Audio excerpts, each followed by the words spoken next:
Good morning once again. I'm sorry that I'm not as solemn as I probably should be at this solemn time of the year. But it's always good to smile when you're praising God, I think. Have you found something you're giving up for Lent? Everybody? I'm really challenging myself this year. I'm giving up watching football for a while. Just for Lent. And that's not all. I'm giving up Chick-fil-A on Fridays. So challenge yourself, okay? Today we begin a brand new message series for Lent, and we're calling it Needy. And Spirituality 101 is this: there is a God, and it's not you. There is a creator, and we are the created. God is completely self-sufficient in himself, doesn't need a thing. But since we are created, it means that we, in fact, are dependent. We have needs that we have to attend to if we are to thrive and to survive. Our whole being is, by its very nature, one vast need. Think about all the needs that we have. We have physical needs. We have the need for water, need for sleep, need for shelter, need for clothes, need for medical treatment, need for oxygen. On top of all that, we need money to pay for all of those other physical needs. And then there are emotional needs.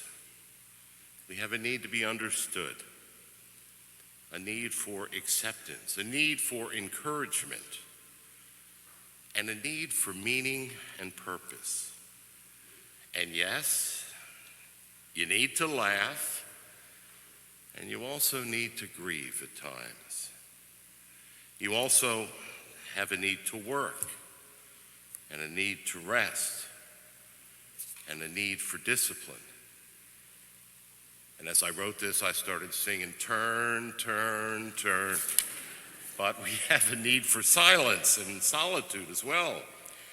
And on top of all of those needs, we have spiritual needs. We have a need for God. We have a need for people. We have a need for healing. We have a need for prayer. Whether we like it or not, we are needy. God has created us with needs, and he passes on the responsibility to us to recognize our needs and to care for them. Your acknowledging and caring for your needs outweighs almost every other responsibility. And on the surface, that sounds pretty selfish. But the point is not to be selfish, but to have more to give to others.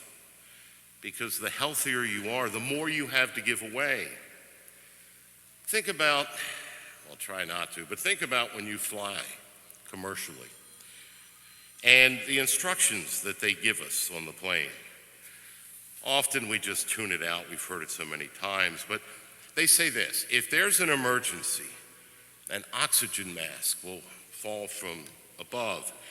And they tell people that are traveling with children to put their own mask on first and then put on the child's. Why do they say that? They say that because the child's not going to be able to put the mask on you. So if you pass out from a lack of oxygen, then both you and the child will be in trouble. And then someone else will have to take care of you. You see, if you don't take care of your needs, if I don't take care of my needs, then eventually we will become somebody else's responsibility. If I don't care for my physical health,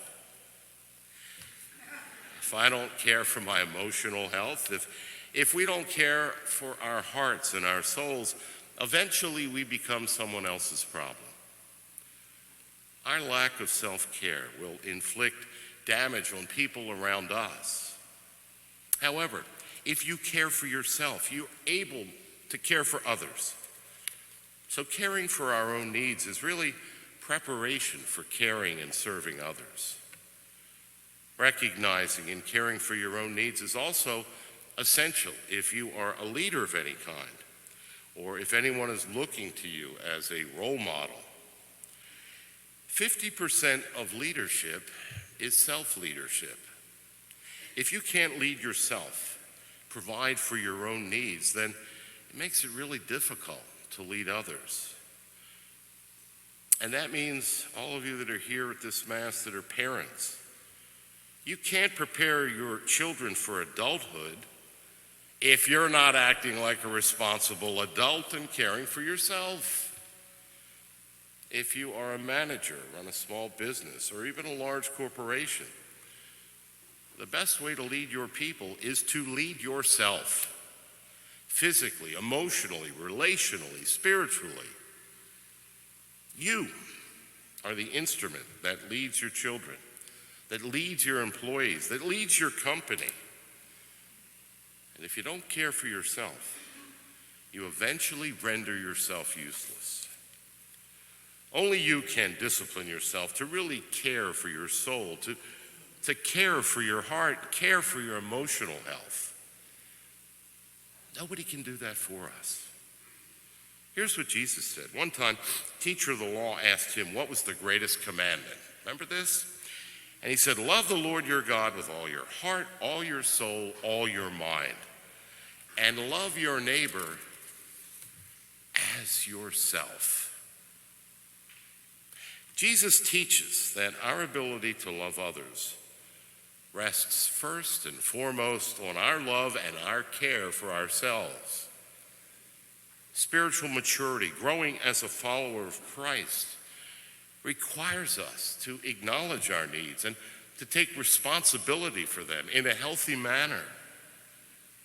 Our very neediness also makes us vulnerable to spiritual attack.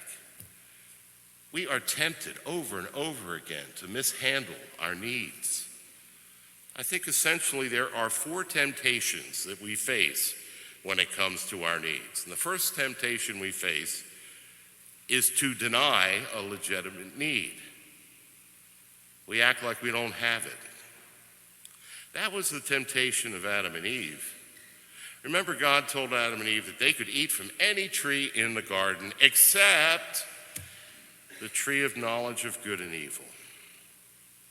And when Eve tells the devil that they'll die if they eat the fruit, the devil responds, oh, come on, you're not going to die. I'm paraphrasing here. God knows that when you eat of it, your eyes will be opened. You will be like God, knowing good and evil. That's the temptation. To be like a God, not someone that is dependent on a God. Oftentimes our pride doesn't like to admit that we have needs. We don't deny all our needs all the time, but we do have a tendency to deny some of our needs. Haven't you had times where you knew in your heart of heart that you needed rest, or you needed help from someone, or you needed to go to the doctor, but out of stubbornness, you just didn't meet that need? And it wasn't until the pain or the problem got so great that you finally took care of yourself. You may be at times tempted to deny your need for friendship, for help from others. You may be tempted to deny your need to work and be productive. All of us struggle at some time to really embrace and accept our need for God. We feel an emptiness and we try and fill it. St. Augustine says there is a hole in us that can only be filled with God.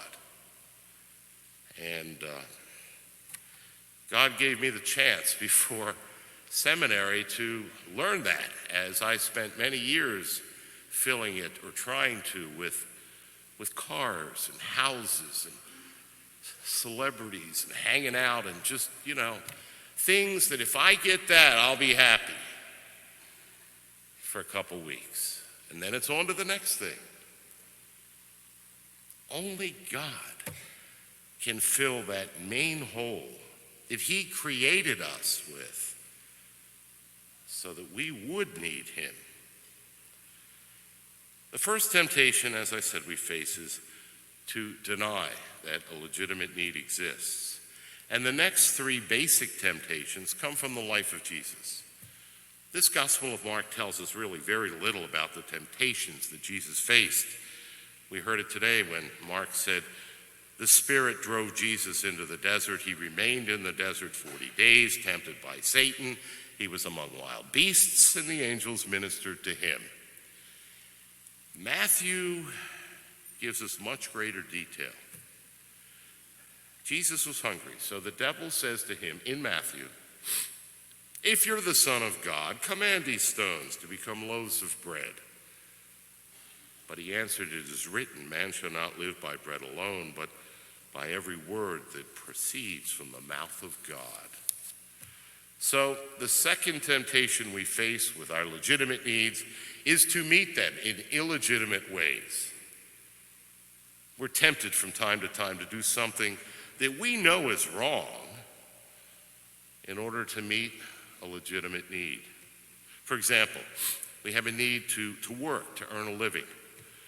So let's say you're out of work and you lie on your resume to get an interview, or you lie about your capabilities so that you get hired.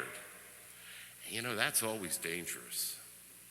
I think Lincoln had a great line. He said, better to keep your mouth closed and be thought a fool than open your mouth and remove all doubt. So these are ways we try to meet legitimate needs in illegitimate ways. It's, if you will, taking a moral shortcut to get something we know we need. The third temptation is what I'm going to call shadow needs. Matthew tells us the devil took him to the holy city and set him on the pinnacle and said to him, if you're the Son of God, throw yourself down. For it's written, he will give his angels charge of you, and on their hands they will bear you up.